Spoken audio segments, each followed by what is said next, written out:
Well, welcome everyone. I believe this is our third session, I want to say.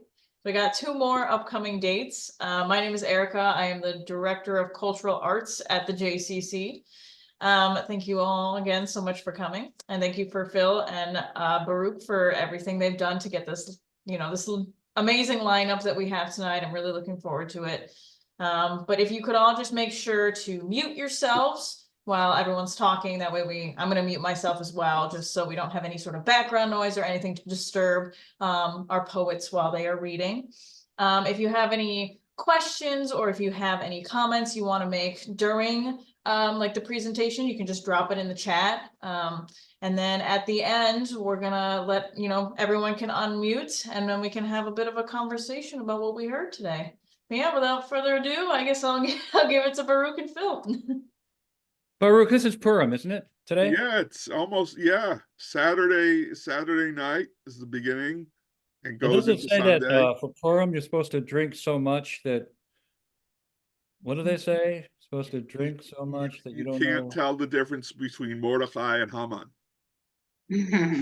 Well, I hope everybody has fulfilled or will fulfill that very important Talmudic law. Is that Talmud? Yeah. What tractate is that in, Baruch? Do you know? Probably there's a tractate, I think Megillus Esther. There's like a Gemara. Okay. All right. We're going to think. pass you on that quiz. Okay, good. So drink so much you can't tell Haman from Mordecai. Yeah. All right. So thanks for joining us. We're going to do it the easy way in alphabetical order. So Carol V. Davis is going to read first. All the way from, can you tell? Something all the way from California. Carol V. Davis and I share a passion for our Russian ancestors. I can tell from her poetry. They still speak to us, but Carol's sources them in her poems in innovative and intersecting ways, such as hearing while driving in Nebraska in one of her poems, a Russian band playing the music of Dave Brubeck. She's the author of several compilations, Below Zero, I Cannot Leave This Body, and Between Storms. She won the 2007 T.S. Eliot Prize for Into the Arms of Pushkin, sorry. Pushkin, I drank so much, I don't know Pushkin from Pushkin, so. Poems of St. Petersburg. Her first book, It's Time to Talk About, was published in Russia in a bilingual English-Russian edition, which is pretty cool. She's won a Fulbright, she's gotten a Fulbright twice to go to Russia, first at the Jewish University at St. Petersburg in 96 and 97, where she was the first American to teach there, quite an honor. She was also worked at the Holocaust Center in Moscow, developing Holocaust curriculum for Russian schools. She was a poetry editor for the Los Angeles Jewish Journal, and in 2018 guest edited a double fiction issue of Shirim on the theme of contemporary Jewish American poets. Carol says about another landscape closer to her, I believe, but I think it also speaks for her absorption in both exterior and interior landscapes in general. I've already signed into this geography. I'm happy to sign in to her geographies too. Please welcome Carol V. Davis. Thank you. Thank you, Erica and Baruch and Phil. I'm delighted to be here. I'm going to start by reading poems from the new book, which came out last year, called Below Zero. And it was published by Stephen F. Austin, University Press in Texas. And as Phil said, I spent many years on and off going back and forth to Russia.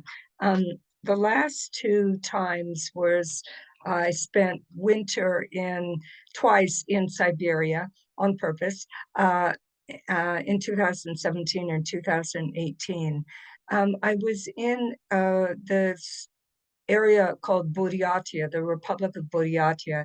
It's an ethnic minority region. The Buryats are related to the Mongolians, but very Jewish. They're not Jewish, they're Buddhist, but they don't get along because they're two families, but different countries, which I found amusing. And the city I was in was Ulan-Ude, so it's eastern, sort of southeastern Siberia near the Mongolian border. And I'll read the first poem in the book. It's called On Flying to Siberia for the First Time. It's true, I was nervous. It didn't help that my local travel agent instructed me to buy the tickets in the US just in case. Not exactly a believer, I hedged my bets, tucked a copy of a sacred book, the Tanya, in my carry-on. The irony of a Lubavitcher Rebbe exiled to Siberia a century before. Packed the travel icon a friend gave me on my last trip to Russia. I tried to block memory of a news video, a flight crew scraping ice off the wings of a Tupolev 154 on a Siberian runway, as routine as de-icing the windshield of a car parked in an upstate driveway. Shuffling in a long line at gate 34, Sheremetyevo Airport, Siberia Air, flight 115, Moscow to Ulan-Ude, I eyed the other passengers. I was the only American on board. Squeezed near the last row between two thick Buryat men, I gripped the armrests as if they were the handlebars of a Harley, the task of revving the engine for takeoff, mine alone. An hour in, vast snowfields unfurled, pockmarked by tiny villages spouting chimney smoke. No vacant seat, the hum of conversation quieted, the sky darkening, another 5 hours to go. A mumble of Hebrew rose from my lips for a safe flight and landing, that I be met on the other end, that I would see my family again.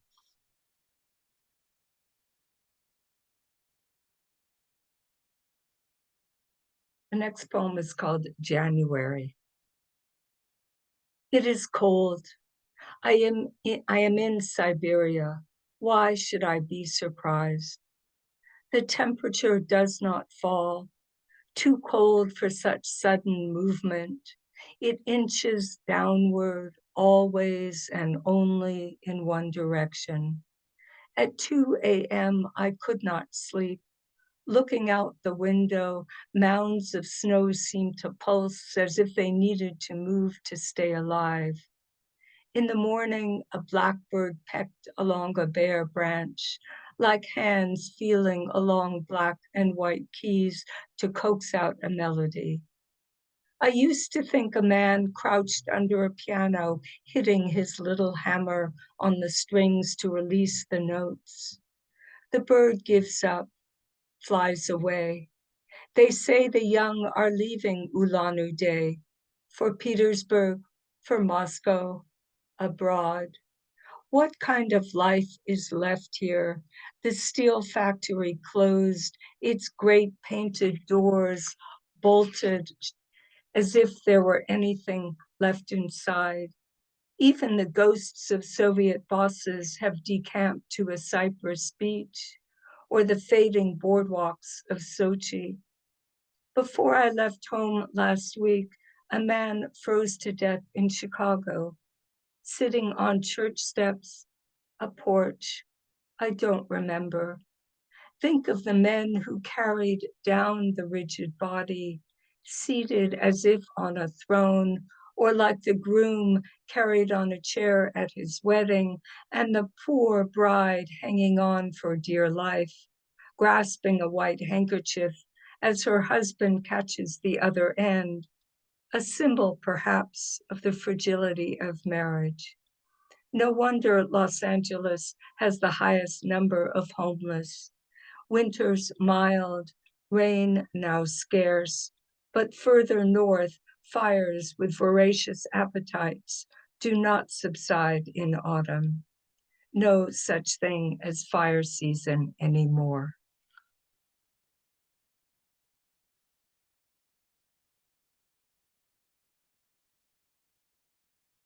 So the sister-in-law of a colleague was studying to be a shaman, and she took us out to Lake Baikal, and it was really fascinating to watch her.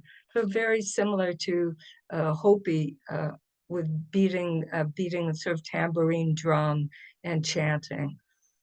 So this is called Apprentice Shaman.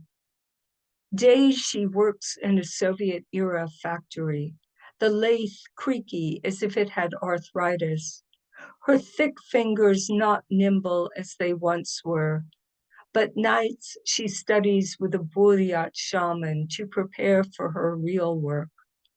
If the universe is divided into three worlds, the upper, the earth, the underworld, that day on the banks of Lake Baikal, the apprentice shaman hovered among them. Trees hung with ribbons, red for supplication to the sun spirits, green to protect nature, blue for spirits of the sky. We stood on a bank that jutted over the water. Waves of ice were frozen mid-motion, sharp as incisors in the sub-zero cold. A blue so bright it hurt the eyes. Holding a drum tambourine to her chest, she beat and chanted to summon the spirits. That night we lay on cots in the one-room cabin. A growl escaped her lips as if a Siberian wolf were trapped inside, threatening or protecting. I did not know which.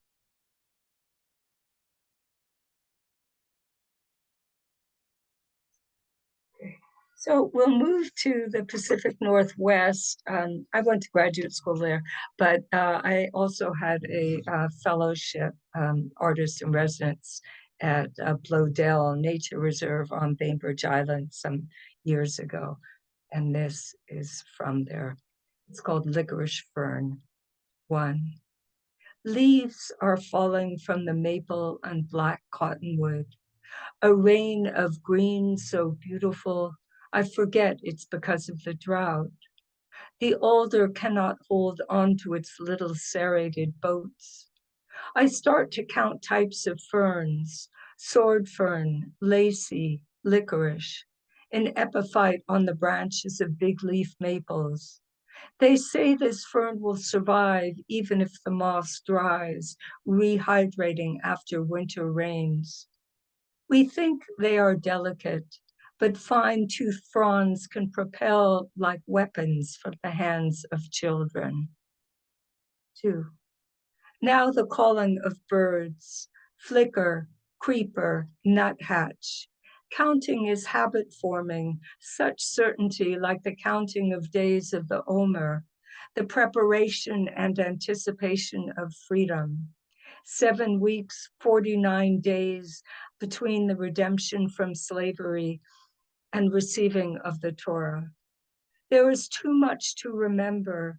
Why must we be responsible for all the ills? I have told you of the fire and ash, the sun fighting through smoke to show its colors. Now I wait for the fawn to discover its reflection, in its face in the reflection pool, and its mother to track her two offspring, to keep them close, to let them wander.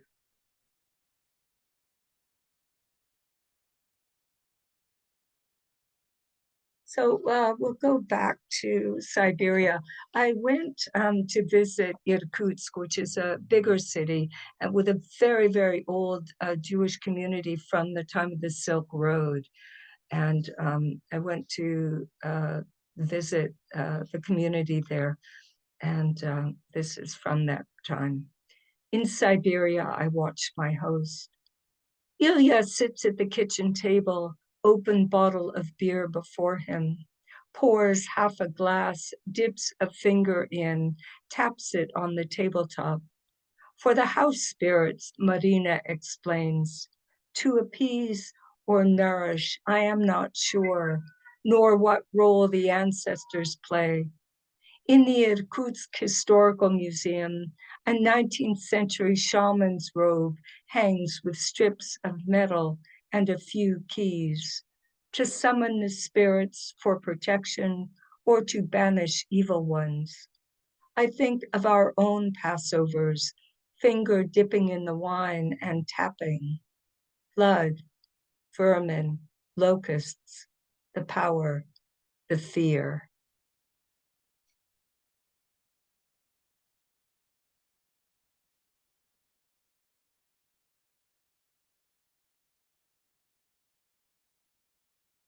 Okay, since Phil mentioned this poem, I will read the Nebraska poem.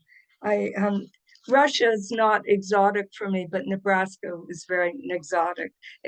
I had a National Park Service residency there.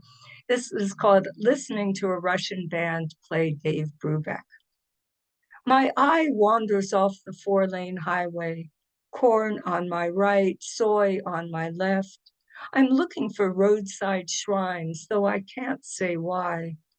Once on the Karelian Peninsula, an area that switched back and forth, Finland to Russia, I came upon an icon at an unmarked crossroads, sheltered in a tiny hut with a carved eave. In winter, sparrow families would seek refuge there from snow blasting in from the Baltic. Sometimes a candle burned before an icon of St. Nikolai, patron of travelers. In Los Angeles, the shrines rise on sidewalks beside the scene of an accident. Mexican saint candles in tall glasses, a balloon bouquet, handwritten notes clipped to the ears of teddy bears. I drive further. On the radio, someone shouts out, "James Bond," and the band jumps into a speeding melody. After solos on the violins and keyboard, a Yuri Kirill and Alex are introduced. A concert in Lincoln, Nebraska, though it's unclear if the musicians live here or are on an American tour. The highway edges over a gentle slope. Clouds tighten into a darkening fist. A whirlpool of sparrows funnels over the field. I'm going to read now a few more recent poems, and they were published in Shireen, most of them. And this is called The Scribe.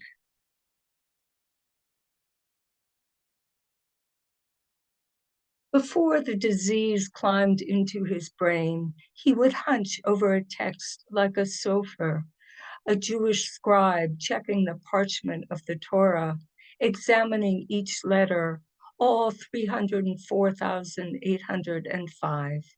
He parsed Moby Dick, wrestling the language, breaking down its chapters so his students would understand how it had been assembled.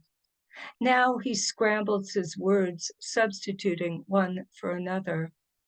Any cracks in the Torah make the scroll pasul, unfit and unusable until repaired with a special pen or turkey quill. Each tool tightly regulated. Steel used for instruments of death is prohibited. A sofer mends and repairs, traveling far distances like a doctor to far-flung patients. No cure now, only a few drugs that might slow the progression. The disease burrows deeper, extracting what was important, until the brain resembles an empty canvas, not one with promise, but wiped clean of any memory of most words.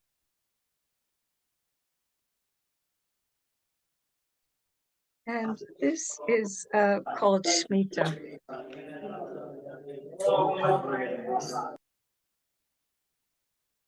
Shemitah. This year, the 18th month of the pandemic, is a Shemitah, a sabbatical year where the land must be left fallow, any remaining crops free for the needy. In the beginning, but there isn't always one, as now lavender layers overlap until darkness spreads to every corner of the sky. My husband tries to extract a word, a stubborn root left for years. It refuses to offer itself for harvest, his once fertile mind eroding to desert. The book of Leviticus instructs the land must be given a rest, its own Sabbath to replenish. But what if a man is desperate to sow and reap, his family dependent on these crops for survival? How much further will my husband retreat? In a year, will sentences disappear as when the whale swallowed Jonah whole? God promises bountiful harvests. This month, as others welcome the new year, it is hard to celebrate. I will finish with a poem that is new but takes us back to Russia. It is a poem sort of in response to the war and difficulties in corresponding with friends. It's called Dancing. We are dancing, if you call absence a dance. Nothing so regular as the 3/4 signature of a waltz, or even the contrapuntal of Renaissance music. Maybe no music at all, just the soft shuffle of two people circling, determined not to say much, afraid to regularly communicate. Phone calls are out, weekly emails might, may be, could be, are dangerous. Before the invasion, none of these problems. Our two countries, the US, Russia, not officially at war. But he remembers when neighbors ratted on neighbors, and didn't an uncle disappear, vanished, taken away, arrested? Everyone knew what it meant when the Black Maria skidded to a stop in front of the building. No need to talk about it. And now, 80 years after Stalin's purge, a white blank card held aloft in Moscow's Red Square or Palace Square in St. Petersburg is enough. 10 years mandatory. Thank you.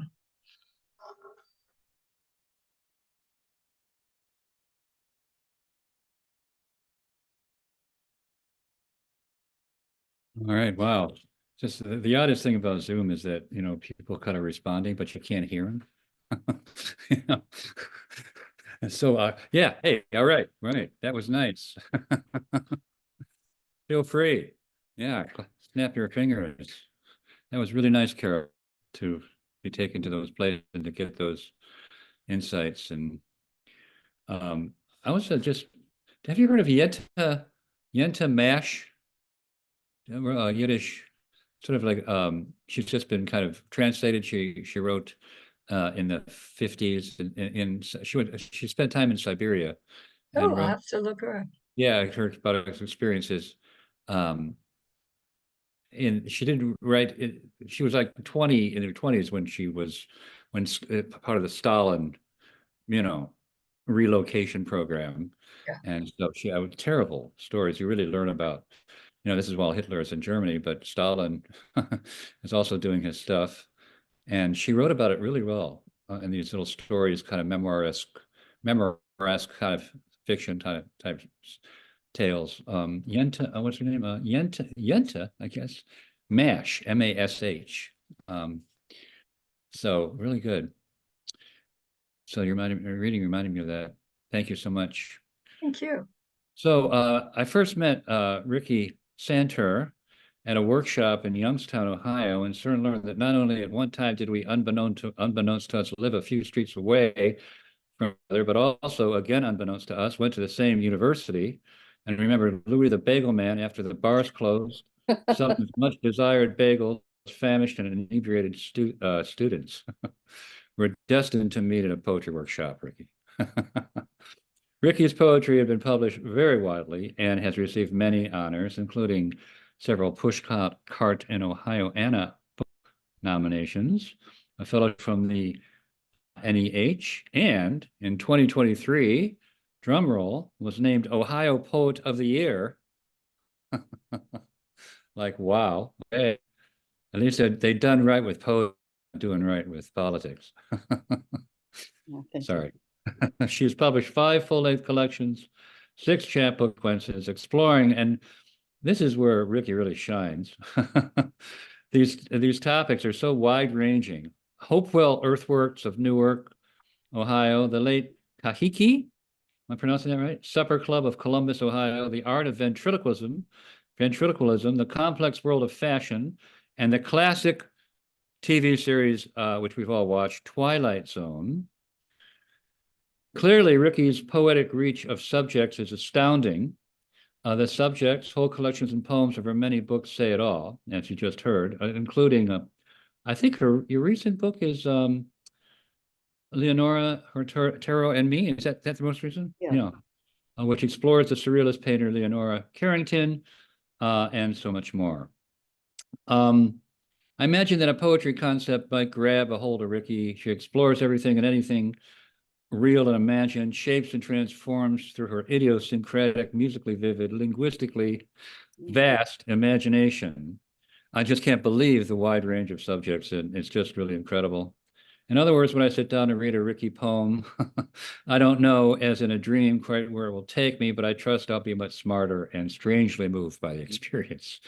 Her range embraces the gamut from, say, a poem about a gastro-romancer that says things like rolling yelps pass for words, tweeted grunts, and carbonic and swell. You are a gut diviner. I love that phrase. To a poem about the wrongly convicted Jewish Leo Frank, in which she writes, yard side candles shiver with shadows of ghost limbs. I have no idea where those poems are going, and I'm always satisfied when I get there. And that's why I'm so thrilled to hear what Rikki has in store for us now. Please welcome Rikki Santer. I could be a raspberry tort cake, an embroidered, bejeweled bema, a bobble-headed Shylock, a tattooed ghost ribcage wrought. How to pasture where I'm from.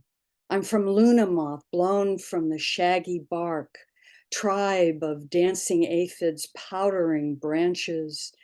Grandma cradled a tiny klezmer band in her apron.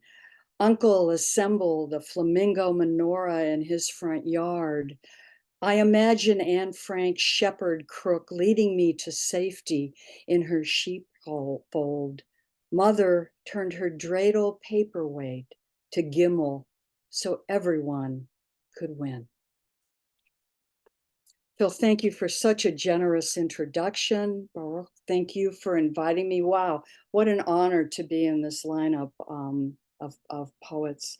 I've never considered myself a Jewish poet. I'm just a poet. I'm a former journalist.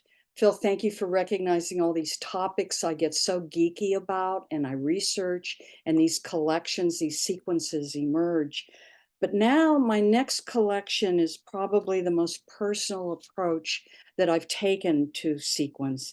I'm working on a full-length collection to find myself as a Jewish American woman, yearning to reclaim my identity and my heritage. So I have this collection in process. I just read to you, which I think is going to be the opening poem of the collection. The tentative title is Shepherd's Hour. And I'm going to read to you some poems from this collection. Fingers crossed I can at some point find a publisher for it.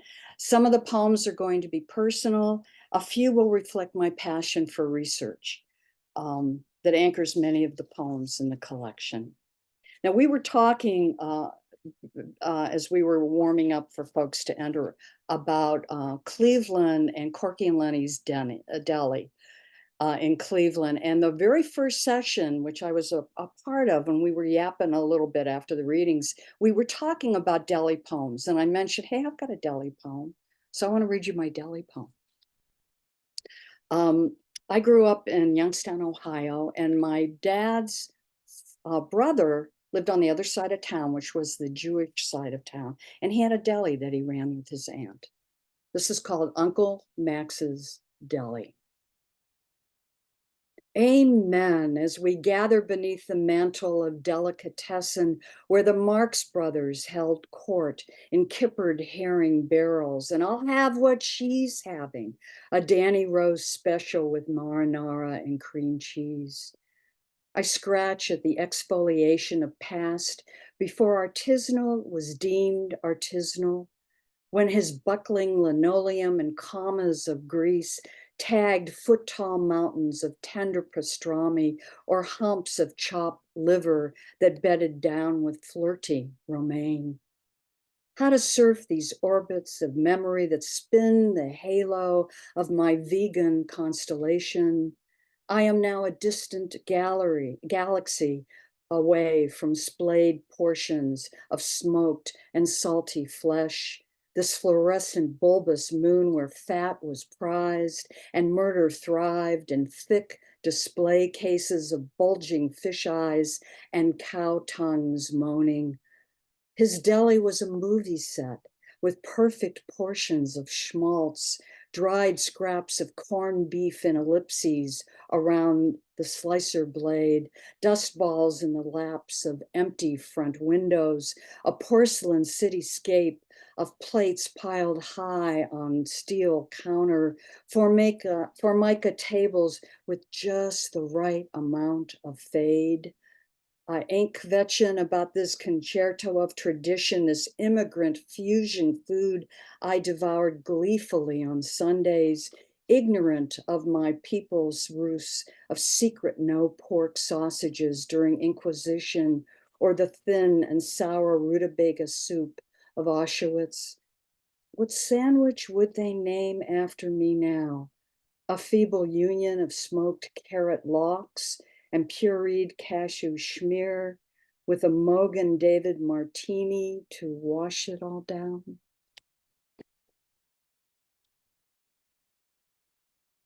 Suburban trajectory.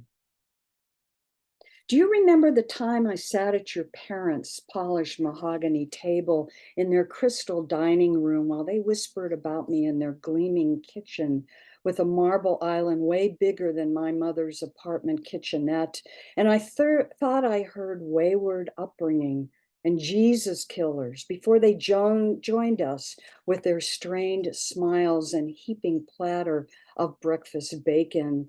Or at the cafeteria's lunch table when the unwrapping of my matzo peanut butter sandwich made my ligaments twitch in the crosshairs of all your smirking eyes, or your kikes in so many different high school bathrooms. Yet the shame was for my suburban sheltering, like when in the back of a college classroom during a lecture on Ceylon, I dissolved from my body to the ragged stench of Dachau barracks, and among the sunken faces was mine.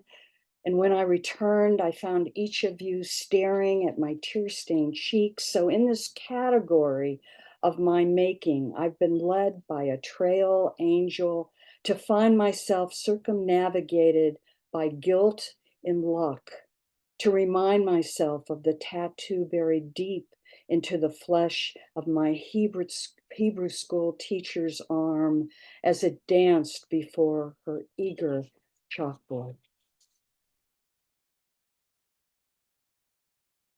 My friends, Chagall's.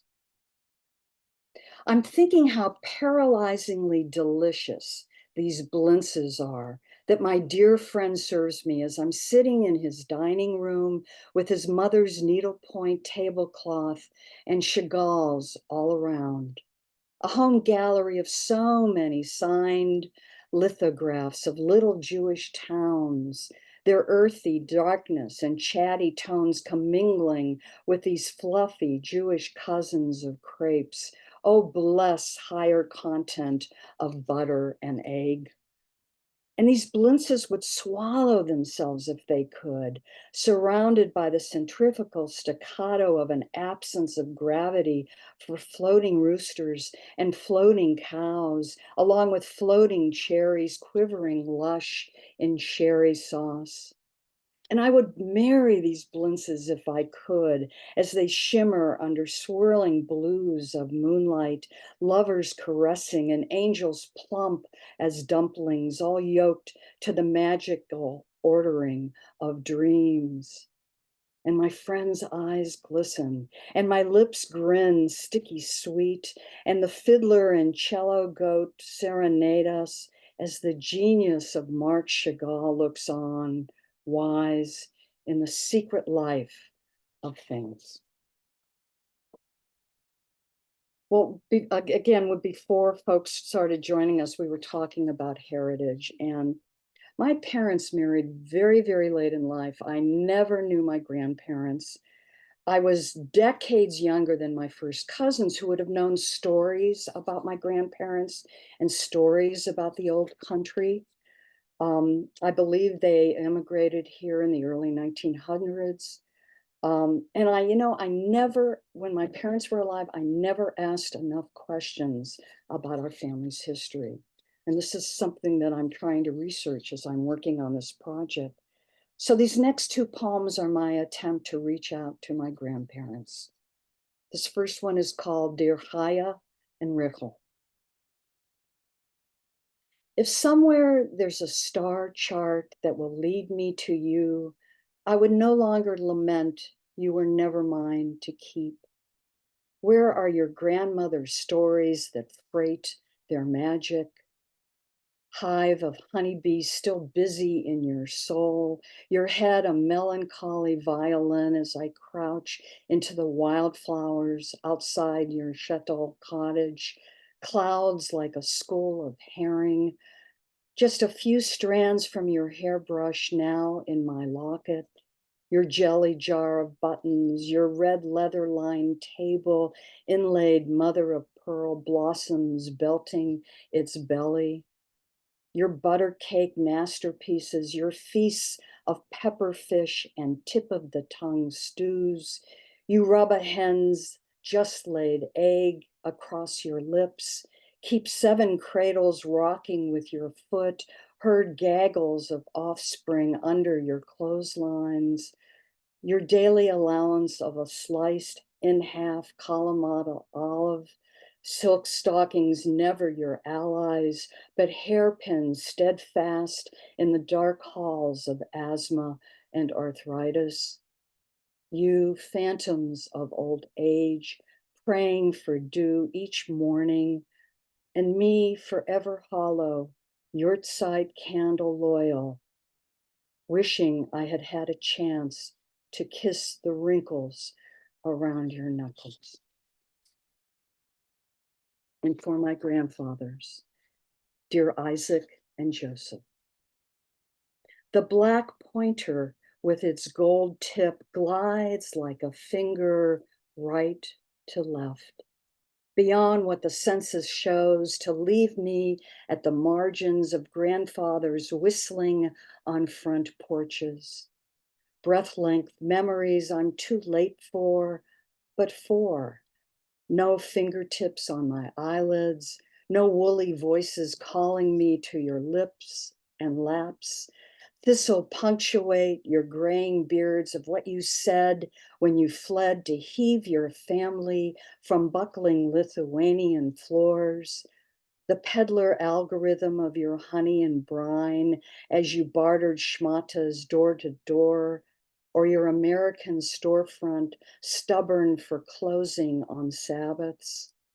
In your parlors, frayed stacks of the forward and socialist broadsides, bone dice in your pockets, pinochle in back rooms, late nights at the kitchen table, sitting in the not quite dark. You weep for Roosevelt, draw in a braided wax taper to light your cigars.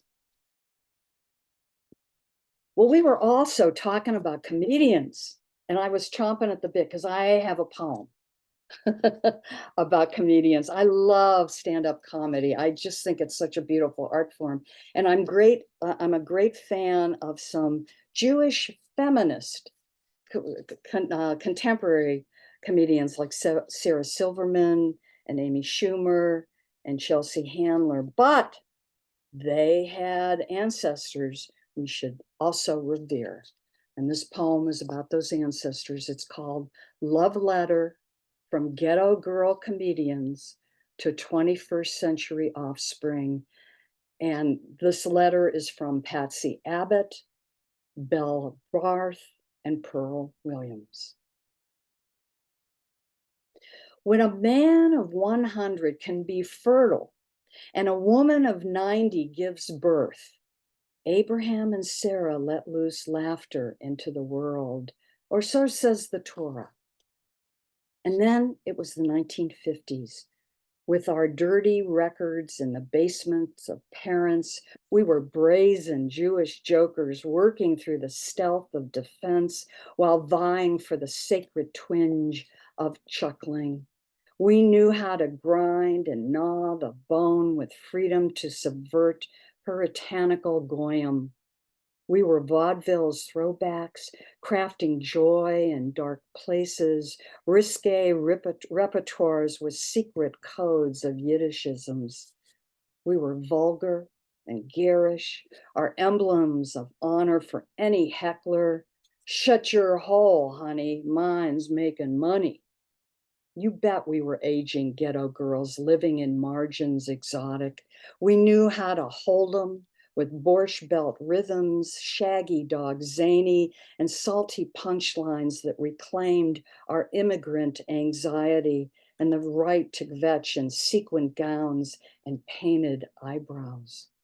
Oy vey, to see around the corners of language, there we were victorious, all lusty and fleshy, to hurl maniacal shtick in smoky 3M dives or on party LPs under the counter. We were cavernous niches, threatening to swallow up any man with or without foreskin. What's the definition of coward? It's a man who, when he wakes up in his wife's armpit, he's scared to open his eyes. So 21st century bitches, we're feeling proud. From inside Mother Matrushka, you strut right out into the spotlight and swagger up to that mic erect in all its phallic glory. With abrasive winks and spat out deliveries, your spitball Jeremiahs brim with deft venom. She-brews front and center, flooding packed theaters, streaming your specials, poking at Instagram podcasts and TikTok verticals. In pre-gig, your jokes bleed onto cocktail napkins and 7-Eleven receipts. In post-gig, pillowcases full of bees. Hail, daughters, we toss packets of super studded condoms at your feet and cheer your naughty encores. I have 2 more poems. Thank you. I'm hoping that a lot of you have heard about the Violins of Hope performances. This is a poem dedicated to Aman Weinstein, an Israeli who for the last 2 decades has been locating and restoring violins that were played by Jewish musicians during the Holocaust. And there are these beautiful performances with these violins. This poem is called Luthier. Of and not of the habit of terror, each violin a door to the many, the barbed accounts, these unsung bodies in bereft immensity, surrendered to a past that won't take them back. In his workshop, the luthier planes the faces of those hurled from cattle cars, buried under poppies, human ashes still lingering in their inner chambers. Each fragile restoration denounces the ribcage of those gunmetal skies. Yortzeit candles nest in pine trees of Ponery, line the tracks of Auschwitz, Sobibor, Bergen-Belsen, Theresienstadt. In his workshop, he resuscitates peg boxes, fingerboards, weary scrolls. Mother of pearl inlays are revived for their stars of David. Each holy instrument, a testimony. Their strings learn to quiver again with vowels that sing from collarbones of legacy for ghosts of 6 million mouths that once ached for the ear of God. All right, I have one last poem before I sign off with this poem. Again, Baruch and Phil, thank you so much for the honor of including me in this series. And I'm so honored to be reading tonight with Carol and Sam. This poem's epigraph is after Hamas, after Gaza. It's called My Father's Trees. A ring of trees in Israel encircle his legacy, a memorial from his bowling buddies almost 4 decades ago. The certificate declared from Leviticus, when you come to the land, you shall plant trees. My father never visited that land, and neither have I, but I trust his trees are there still in the Negev desert, perhaps a family arboretum of carob, pear, redbud, almond, cypress, olive, oak. Bologna sauce is what my father cooed that he'd squeeze out of me when his hugs were hymns in gratitude for finally finding the good life with wife, daughter, son. His ideas of assimilated Jewish migrated to my secular shaping. Synagogue only on high holidays, Sabbath just another Friday night for cheeseburgers and Hogan's Heroes. And Zionist, he was more B'nai B'rith Bowling League and temple dues. Now I imagine his Israeli trees forsaken by milk and honey, their roots sponging up bloodshed, their skins trebling with gunfire and bomb blast, their bent architecture davening a shameful Kaddish with barren fractal branches reaching and reaching for nothing but air. Thank you.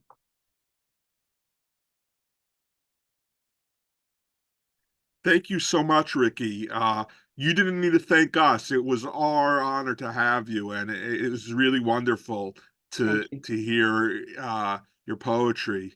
I was actually over the last few days, I've been reading all of our readers' poems, and I just had such a hard time picking out which poems to share on Facebook, and it's really a tribute to you guys. The next poet I want to introduce is Sam Taylor, and Sam is a brave explorer and guide in his poetry. He takes us through dimensions of social justice, mysticism, ecology, eroticism, politics, etc. The renowned poet Ilya Kaminsky said, Sam Taylor is a poet to live with, a poet to marvel at.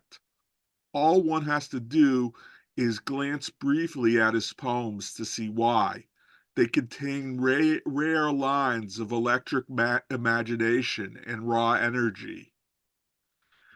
They commune with sad souls at the end of their ropes. They share the kind of secrets other poets hold back. Furthermore, Sam Taylor is the recipient of many awards, including the 2014-15 Amy Lowell Poetry Traveling Scholarship, the Dobie Paisano Award, the Dorothy Sargent Rosenberg Prize, the James Michener Fellowship. Sam is also the author of 3 books of poetry, and his poems have been found in numerous respected publications such as the New Republic and the Kenyon Review. I can't wait to hear your poems, Sam. Well, thank you, Baruch, and thank you for the introduction, and thank you for inviting me, and thank you to Erica and Phil for organizing the series, and to my fellow readers for those beautiful readings. I want to say first, as I was saying to Baruch the other day, and thank you for your reply, by the way, Baruch. I didn't have a chance to answer yet, but as I was saying to Baruch, I really have no desire to read in this moment, in this broad moment, not just like this moment today. It's funny because a lot of times poets want so much to be heard. But I don't really want to right now. I don't feel that I have poems for this moment yet. And I believe that poetry is always, in a way, about saying what cannot be said. And that's what's miraculous about it. And sometimes one must stay in the state of unknowing and unsaying a long time. But I'm grateful to be here, and I will share a few poems from other moments with you. I'll begin with this poem from my second book. The book is New Descending in Empire, and the poem is called Jataka Tales. Some of you may know Jataka Tales refers to the collection of stories about the Buddha's past lives. But that's really just in the background of this, and it's more just about all the lives that compose us, or that we live in this one or beyond this one. Jataka Tales. From my life as a Christian peasant, I cross my forehead and chest solemnly after kneeling. From my life as a Sioux, all my relations. From my life as a Jew, I curse God in the daylight, then steal back at night to kneel in the moon. From my life as dust, I call all things Father and no place home. From my life as water, I can rest only in the lowliest places. From my life as a traveling salesman, I can't stop talking or dreaming of maps. But from my life as a stone, I have yet to speak. From my life as a Russian street sweeper, I eye women carrying bags of groceries with suspicion. From my life as a clergyman, all the tears of a body, more than the sea. From my last life as rain, this endless longing for the roots of the earth and a woman's shadow. And again, from my life as dust, this muted yes, this meaningless assent to all things. I think I see someone asked what book that was from, and again, that was from New Descending in Empire. So I'll read a few newer poems, although they're not new of the moment that I feel like I'm in now. They're not that new. So as Baruch mentioned, some years back, I had the opportunity to travel the world with the Amy Lowell Scholarship. And one thing I was struck by everywhere I went was how much of the world was just transpiring in other languages, which I didn't speak. And that's how I came to this poem, which also begins and ends in Poland, and also deals with the echoes and gaps between languages. I'll note before I start that the second line refers to the words heart and earth being anagrams, which is kind of apparent when you're reading it, but you might not catch it just as it's being read.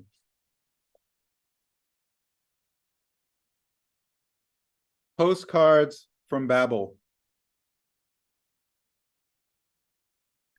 Is it coincidence that Warsaw saw the worst of the war? Or that all the shrapnel of the heart lies scattered in the earth? Mostly the world is not happening in our language. Beside a fountain in a hillside park in Catania, Sicily, a boy and girl face each other in a dialect of the sea. As he steps toward her smiling, she steps back uphill, pushing his hands away without quite letting go, a smile breaking like a wave across her censure. Mirrored in words, a pantomime, they will walk her step by step uphill backwards so slowly the curving 6-meter path around the fountain will take 5 minutes before they disappear into the horizon of what was I saying? The old ladies on a bench outside Soviet-era towers on the outskirts of Moscow. The old ladies on a bench outside Soviet-era towers on the outskirts of Moscow. Traffic hide memories and sounds strange as acorns, but they might just be praising Putin or calling all the young girls whores. We forget or never knew there were 300,000 Axis soldiers on the small island of Sicily in the summer of 1943. Only in Italian and Spanish does the word for winter so closely resemble the word for hell. And only in English does the sound used to raise a neighbor's barn also raise a city to the ground. In Poland, the worst of the war was Najgorsze Wojna and could have been anywhere. I walked through Warszawa, its old town rebuilt from 18th century paintings of Bellotto after the Germans turned every block of uprising to rubble, to where the trains parked at the edge of the walled ghetto. In the 10th century, when the exiled Jews first entered the fertile valleys of the Vistula, they kept hearing the word Polin on everyone's lips, which in their own language meant rest here, and there they would.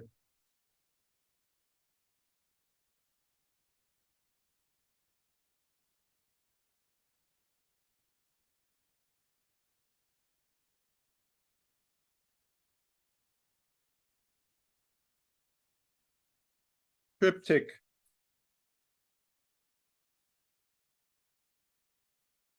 At 6, I didn't know more than riding a Schwinn and climbing banyan trees. Do you believe in God? The 2 blonde girls from 4 doors down asked as our bikes circled endlessly in figure eights. Well, I suppose one girl asked while the other simply rode, silently and blonde. They weren't twins, but a monolith of dress and act, like the perfection of someone's philosophy. In my imagination now, they ride a tandem bike. No, I said, unfamiliar with the question, echoing what I understood from the electric wires passing overhead our house. So, the girl declared, you're Jewish. What is Jewish? I asked my mom, and the next moment the daily night washings and monthly purges have preserved and spliced in some axiomatic stitch of neurochemistry. We are standing on our front deck beside the red brick steps as she carries groceries in. Why? She clutches. Where? As if something in her blood alarmed, knowing how swift a black tide could turn to grab your things. Then in the next moment, 6 months have passed, or maybe it's the year before, my grandfather's kitchen. My great-grandmother, Bubby Bella, a small hunched, slivered shadow in one of her last scenes, hands my 2-year-old sister a Ritz cracker with a dollop of liver. And as my sister begins to eat, my mother enters the room and shrieks, lunging over a live wire to scoop the meat out from my sister's mouth with her fingers. We were vegetarians, it's true, but from here her revulsion seems a cusp of old world contagion, as if a pogrom or a yellow star had been affixed to her daughter's tongue. The scene ends with the shocked looks on two girls' faces. One, the look of a girl who crossed the Atlantic alone at 12 years old, whose sisters one day stopped writing back.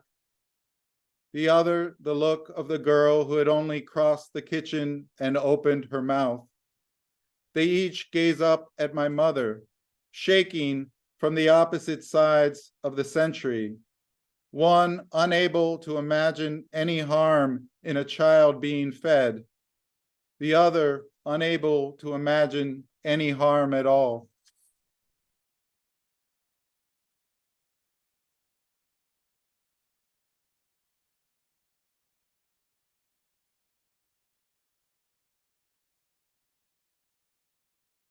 So this next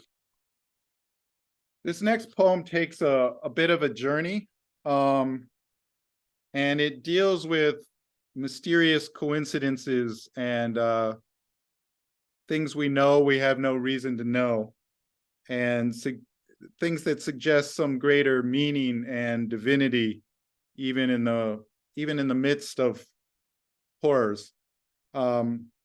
And that, unfortunately, is always timely.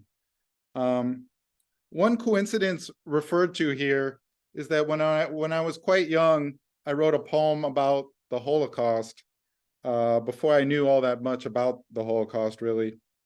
And I didn't know anything about, say, Poland, but at some point in the poem, I needed the name of a town in Poland, and I just looked at this old computer encyclopedia map that had like 100 towns on it. And I just picked out one town, like for the sound of its name and how it fit into that line of the poem. You know, and then I did check and see that it was like a place where Jews lived. But after the book was published, my grandmother said to me, like, you know, she asked me how I knew that her parents came from that town, because she'd never told me, and of course I didn't know. But that's the town that entered the poem. She died this past year, actually on October 7th, strangely, in Miami, having lived to 92, and so I'll dedicate the reading of this poem to her.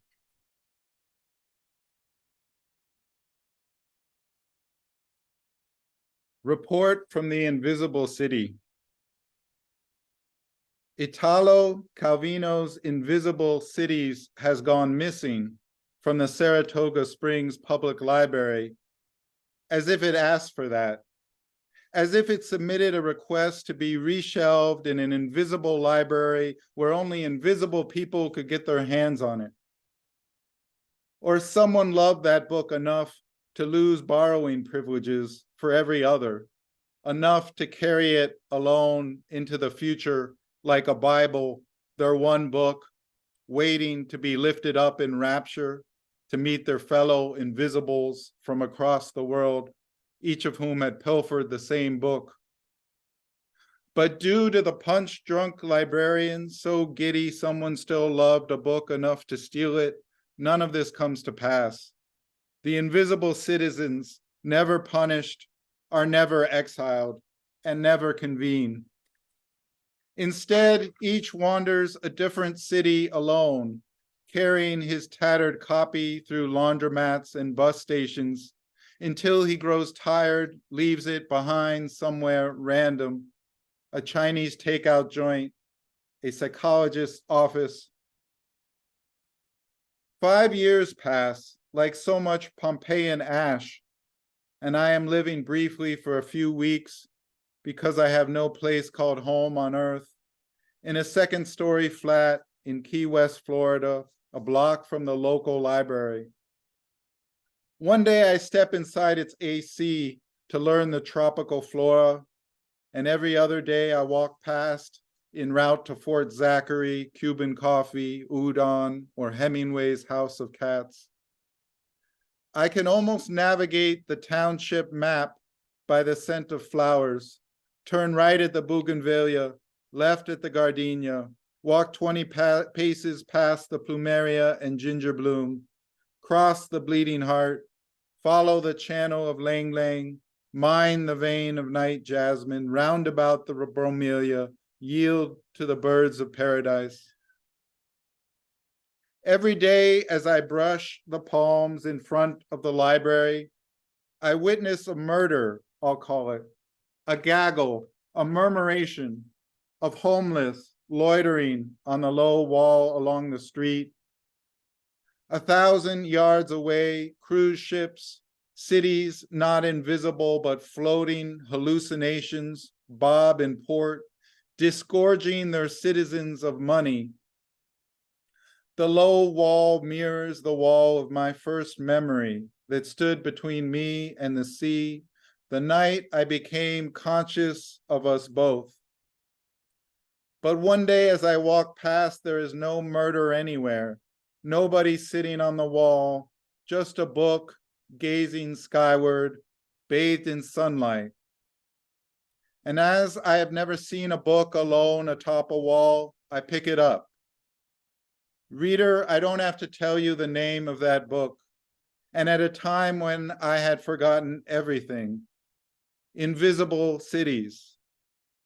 I cannot understand this shy signature, as I do not understand how I once lifted the name Bialystok with my lips from a list of hundreds, random cities, foreign names, and placed it in the wailing wall of a poem without knowing it was where my grandmother's parents had been born, the town where my mother's great aunt fought as a partisan, hiding in the forest outside its gates.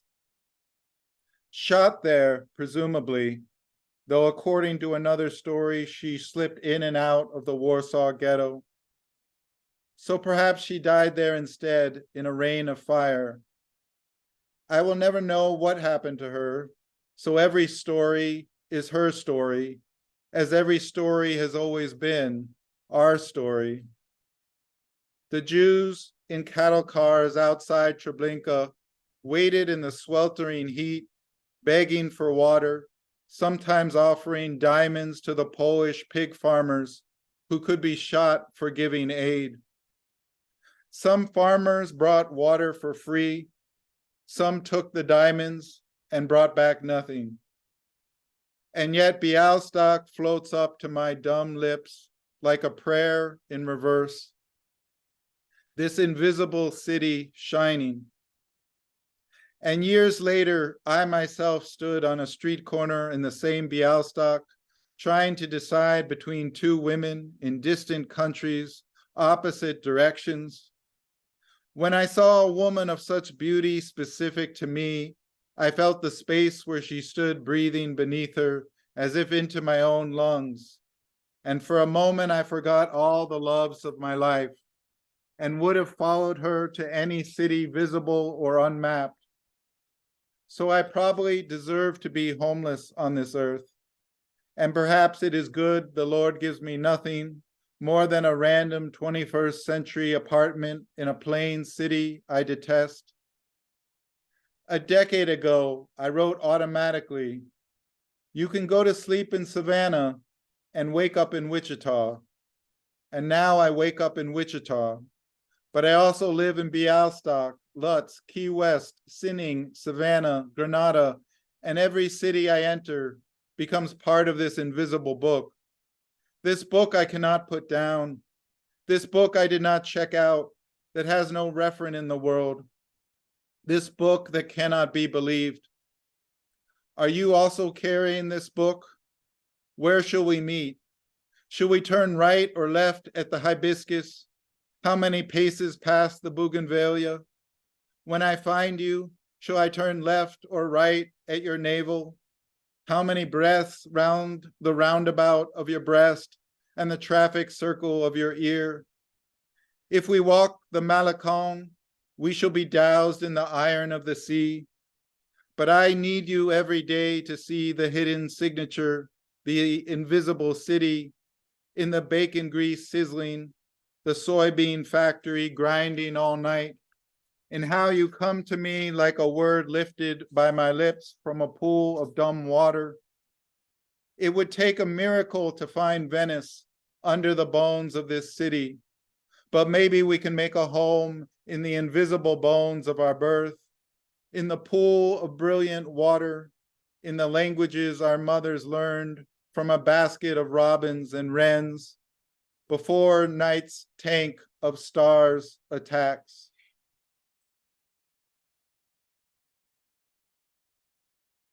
So I think that was it. I think that was my last poem. Thank you all again. All right, thank you all again. Yes, that's a good ending. Wow, what a long, wonderful, epic poem and great reading. Thank you so much. Thank you, everybody. Wow, are we done, Baruch, or do we have more? This is it, right? Oh, that was such a great poem to end the readings on. It was Wow. it's just like I said, he's a guide who like brings us places in his poetry, brings us through different dimensions. The Wailing Wall of a Poem. Great line. I'm going to steal it. Thank you both. And thank you, Rikki and Carol.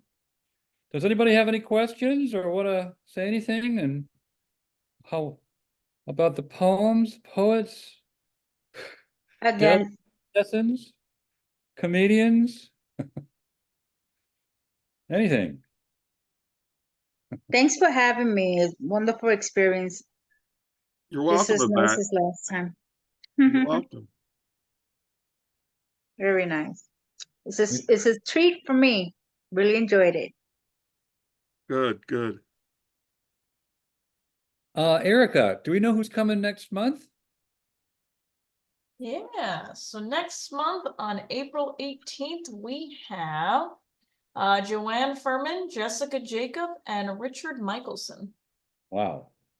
Okay, beat goes on. We hope you can join us Yeah. next month and in May, but keep writing, right?